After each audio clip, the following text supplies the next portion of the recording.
I think I'm not, jinxing the situation. It is ready right now. Welcome to another interview, and in today's video, I'm joined by Vivek, who's the executive director of Polkadex for the second time on this channel. In fact, it's the third time we meet because I've had him on my channel in early 2021, then I've met him at Polkadot Decoded in Berlin, and now he's on once again. So Vivek, welcome. And today he's going to talk about Polkadex, the current state of Polkadex. When can we expect the order book DEX to go live? Is it going to happen this year or will it happen early next year?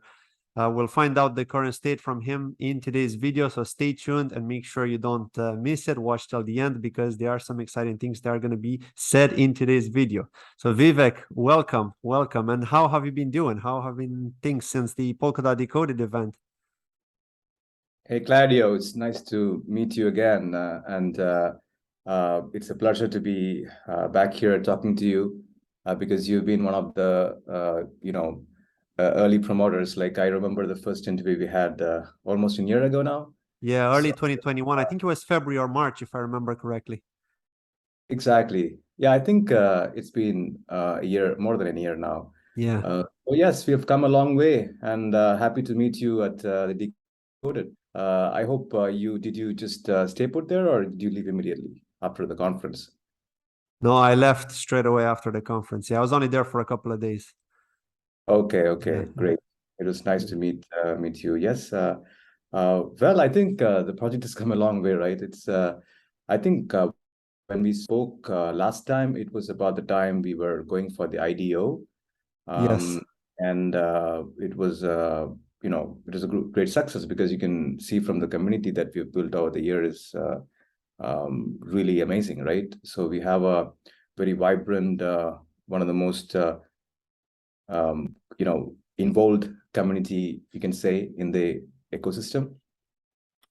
So that's been it's a great progress from there, right? So if you look at the mainnet itself, it was launched last September, and since then we have close to almost 20% or 16, I think 16% of the tokens staked right now, and there is still a lot of interest coming in from people who believe in the vision that we are trying to build, and things have been a little delayed, I must say, with respect to the the final mainnet release of the product, but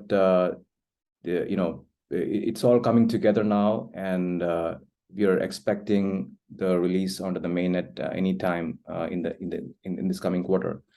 So it's ready in the testnet right now.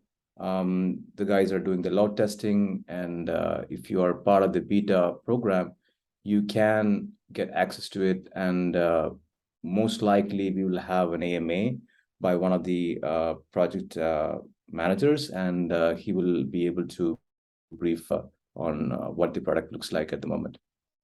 Yeah, so it's ready right now. So I think right now, most of the work for me is also on the regulatory side and making sure that we are having a smooth launch because we are going to launch as a protocol, right? It's not a retail financial launch or anything like that. It's purely a protocol launch. So we need to take care of a lot of legal and regulatory, steps before we do that. So we're working on that, and also the processes to get tokens listed, and so that's one of the things that Dipansh and the team and everyone has been working on as well. Apart from the technical stuff that's been the only focus for many months. So yes, we'll have a new landing page, new web page for people to access and read through the disclaimers and everything. Yeah, I think it's coming out great. Nice. So right now, if somebody wants to test Polkadex, they can't because they need to be part of the beta program, right? Exactly. Yes. People are right now going through a lot of testing, and because we've received a lot of feedback in the last few months, and that's the reason why we thought of launching the ambassador program, because I think as a protocol and as a a decentralized product, I think there's a lot to gain in improving this from the community itself. That is why, since we already have a vibrant blockchain ecosystem, why not we utilize that and reward the people for taking part in it and giving the feedback to improve the product. So that's why we launched the ambassador program very recently, and the response has been overwhelming. Actually, we got close to, in a couple of days, we got like 1,500 applications coming in for the ambassador program. So that itself is like a lot of work. So yeah. I think our marketing and the community team is actually working on it to filter through and make sure that we create certain processes to actually engage these people. So this basically shows the interest in the product, right? So Yeah. I think we can do a lot of great feedback if that goes through, the ambassador program goes through. Yeah. Yeah. So yeah, yes, and next would be the parachain, building, and that would happen as soon as the mainnet release happens for the main order book. The building on parachain would be commencing, and immediately the token rewards and everything will get distributed. So that will happen. All of this will happen in this quarter. I mean, this coming quarter. And at the end of the year, I think Polkadot also should get connected, and we are planning to. We are already in talks with many of the projects there, and we need to make sure that we open the channels and allow these tokens to flow through. So that is also happening right now as we speak. While the tech side is getting built, we are in constant engagement with these projects. To be ready when that tech stack is in place. Sounds good. So basically, when you're going to go live, you're going to be focusing on the ones that have the HRMP channels already open. Obviously, the first one I'm assuming that you're going to list is DOT, right? You're going to have DOT, you're going to have Kusama, but you can't have Kusama, can you? Because you're on Polkadot at the moment. But you also have the solo chain on substrate as Polkadex. So are you going to be able to actually list Kusama, or is that a challenge? No, we're not going to connect to Kusama directly, because anything from the Polkadot or any token from the Polkadot ecosystem has to come through the parachain. So, which means that we can only start with the tokens which are already on the DOT relay chain. Yeah.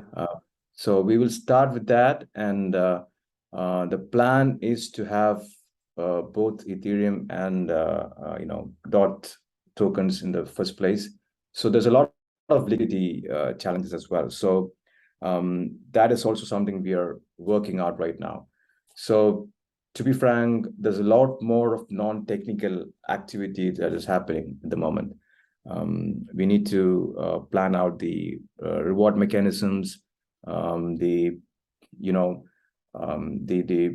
business models that we have to build into it in order to make sure that the market makers have a place in the system.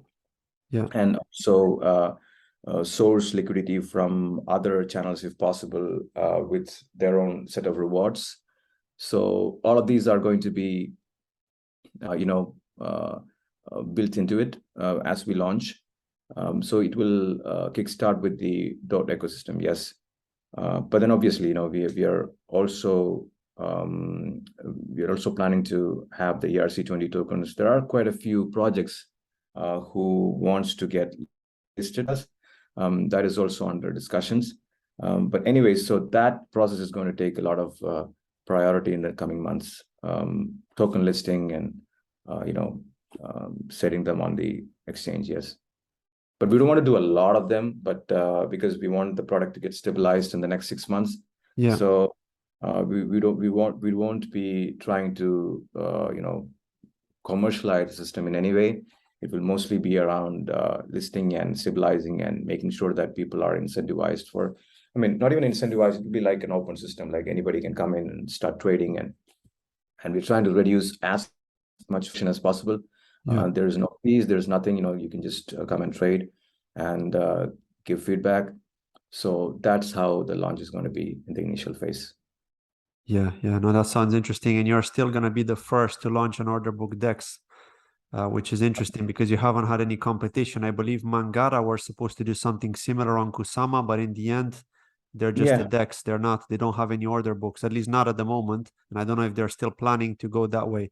But I think they were the only ones that were seen as kind of your competitors. And now you're the only ones doing it. So that's going to be awesome because we'll see how the market reacts and how the community reacts with regards to using your DEX, especially because with order books, it gives that same feeling as a centralized exchange, but you're in control of your own coins, right? So that's the advantage that we have there. And the question is, how will trading actually occur? I mean, will you have like a smart contract, or where will you be storing these orders when somebody places a buy or a sell order and just sets it and forgets it? How will that actually work? yeah. It will work through, if you're looking at the Ethereum ecosystem, it will be through Chainbridge initially, because we still have not, integrated TIA onto the system. So it will happen mostly after the parachain gets deployed, right? Yeah. So once that goes through, then we'll have work on TIA, and only by Q1 next year, you can expect that side to be, working on the TIA bridge. So initially, it will pass through the chain bridge itself to make sure that the front end and all of that gets tested. So, but obviously, not the orders that are going to be placed will come from the wallet already that is in the ecosystem. You will basically send a trade out into the enclave, and the enclave will, basically interact with the blockchain and allow your trades to go through, and it will get settled after a certain period. And it's basically like you can even maintain that order status on the enclave if you do not want to immediately settle it. But if you set it for allowing that to be settled every minute or something, you can do that. So it will basically be done through the Polkadot.js wallet itself, and the interaction will happen within the Polkadex blockchain. Okay, so if I understand correctly, the idea is that you're going to be able to deposit as a user. So you first connect to Polkadex, then you should be able to deposit the specific parachain coins that you want to deposit to trade with, deposit them onto the Polkadex parachain, and then from there you can then run those orders. You cannot run those orders, those buy and sell orders directly from the parachain without depositing the funds first, right? There's no way of actually reading one's wallet balance before they actually deposit them to Polkadex, right? Is that the idea? Yeah. With parachain, I think it's going to be more like connecting their wallet and allowing that asset to be on the parachain. So it needs to be deposited.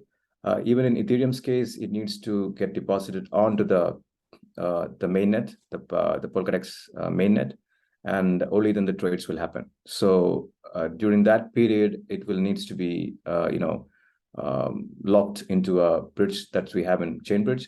But in the other case, I think it will be, I don't think a bridge is required. It will be, I'm not pretty sure about that. I need to, the parachain side needs to be looked into. But on the Ethereum side, it will be through Chainbridge. Through a Chainbridge. Okay, Yeah. interesting. So people can just use their MetaMask wallet and they can deposit then from their MetaMask. They can sign the transaction there and Yeah. deposit to Polkadex. So you're gonna have a connectivity feature to a MetaMask wallet from Polkadex. Exactly. Right? They will have a deposit address to which they can actually deposit, and the asset would simply appear on the Polkadex interface. Okay, perfect. And then for withdrawing, it would be the same. You would choose the address that you want to withdraw to Yeah, and send exactly. back to your MetaMask wallet. Okay, cool. That Yes. sounds like a simplified feature to keep things easy for people without complicating it too much. Cool. And tell us about some of the challenges like that you have faced so far, because I mean, you started your IDO in early 2021. But I mean, you started your mainnet quite some time ago with different phases, because you said you're going to launch it in different phases as per your Medium article. So what were some of the challenges that you found? I since you think the started? most of the challenge has been around the order book because we were depending on certain third-party libraries for the enclave uh, architecture. So basically, those libraries seemed to be pretty cumbersome, and it was not really reliable or stable, and was taking up a lot of memory. And it was not really a scalable system that we initially had. So afterwards, we shifted the entire library to another one. That has been one of the main delays that happened in the beginning of the year, if I remember. But once that went through, I think things have gotten easier for us. So we are now using native libraries, and it's actually from another team for Trinix. So I think uh, it's now much more stable and native than it was initially. But it took up some time to rewrite the entire set of libraries, which is written in another, another library. So that took some time to rewrite. So that's been maybe, like, you can say, a month or two was delayed at that during the early part of this year. Right. Interesting. Okay. Sounds good. Now, question: do you plan to add the USDT pairs as well, or are you going to have only parachain to parachain pairs on Polkadex? Yes, that's a very interesting question, because we need to bridge the parachain with the solo chain. So only once that is, done seamlessly, because we are still waiting for the substrate to substrate bridge to happen. So until then, we should maybe go for some trade-off in the beginning, and then, I don't know, we could possibly explore some centralized solutions in the beginning to see if we can actually move those tokens. But as long as we have, as long as we don't have a proper substrate to substrate bridge, it's difficult to move the USDT that we have on the main solo chain to the parachain. This is something which we've already discussed with the teams there, and I was approached by some teams to allow the USDT from the dot ecosystem to flow through to our chain. But we need to explore the user experience as well, because we want to make sure that there is not a lot of tech integration in terms of holding and moving the tokens from the source chain, which will probably make it more cumbersome for the users. So if it is seamlessly done or abstracted away, then it makes sense to maybe piggyback on some other parachains that allow this tokens to flow through to us. That happens, then very well. I think they do have state mined USDT in the DOT ecosystem, is what I understand. So if that is possible, we can actually use it. If not, then definitely we should look at some trade-off centralized solutions in the beginning to allow the USDT on both sides. Yeah, and I believe Moonbeam might have the XC USDT down the line. I can't remember if they launched that already. I don't believe they did, but I think it's coming. So, they've got a lot of the XC tokens. They've got like XC dot on there. So I'm expecting XC USDT to be there if they haven't already launched that. I don't think they did, to be fair. So that might be a good solution for you guys, to make things easier, especially if you plan to integrate Glimmer with Polkadex, Right. That's a great question again. So we need to see if we can just for allowing the user experience to flow through, we could look at some trade-off at the beginning, right? And then when the product is ready, then switch over to the substrate to substrate bridge whenever parity has that. But I think they have it very low on the priority for some reason. And so the only thing is we have to wait, because we don't want to reinvent the wheel again. We don't want to keep on building another bridge and just throw it away after some time. No. So that is not going to be practical. So we could explore some options like this, either a centralized bridge like Chainbridge. We could, create some relay mechanisms there and make it happen. Otherwise, it would be two separate USDT, two separate stable coins on both sides. Yeah, yeah. No, understandable. And what about the charts? Are you going to use the charts from TradingView or from an existing chart provider, or are you going to create your own charts, or have you already started creating your own charts in terms of the design on how they're going to look? We have our own color schemes and themes. So we have designed our own chart, which looks more like our signature, interface. So that is something which I will, let the release to talk about itself. Let's wait for the release to happen, and then we will see. But yes, people will have options to switch, but we would want to have our own charts in place. Sounds good. Sounds good. Now, I do have a question on staking. So we know that to unstake PDEX, you currently have to wait 28 days, like with Polkadot, which I think is a bit too long personally. And I think other community members have found the same. I mean, do you have any plan to maybe lower that, considering that it is a parachain after all? I mean, we've seen other parachains have 7 days on bonding periods, which I think are fairer. Do you have any plans for that, or are you planning to stick to the 28 days no matter what? Yeah, see, one of the reasons we want to delay it as much as possible right now is because the systems are not fully stable and secure and decentralized, right?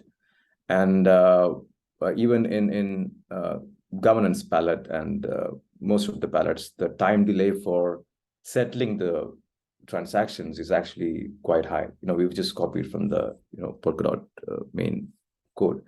So in case we did, make it sooner or faster, you'd always imagine time is security, right? So once we feel that the systems are really reliable and there is no chances of,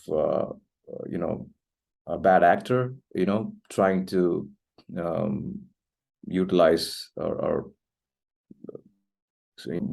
take advantage of the system, I think we can try to reduce that in the long run. But right now, doing that would be really, really a bad idea. This is something which came up in many of the discussions. And the reason why it is so delayed is actually for a reason. Yeah.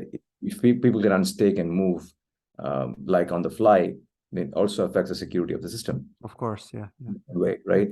So it's a trade-off that you have to imagine. And that is why it is currently so many days. So maybe in the future, if we feel that, okay, it is sufficiently decentralized and we don't have packets of staking, like that cannot be taken out, that will affect the network, then I think we can definitely explore that through governance. I believe that is something which we can do it through governance.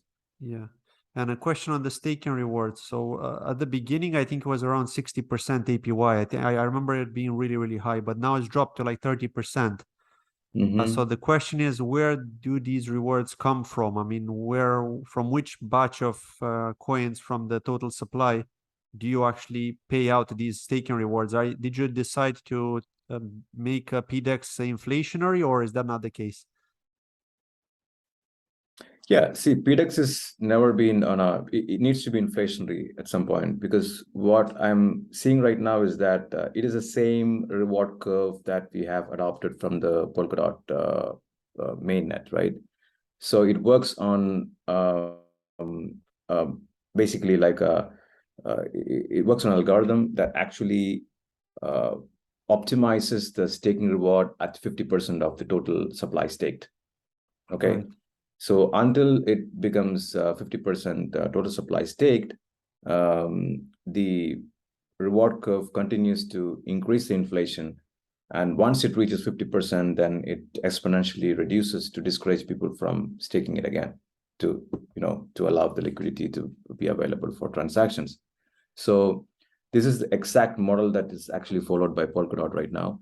Yeah. So we are now experimenting uniquely on our side. So I forgot to mention that is another work that is going on right now.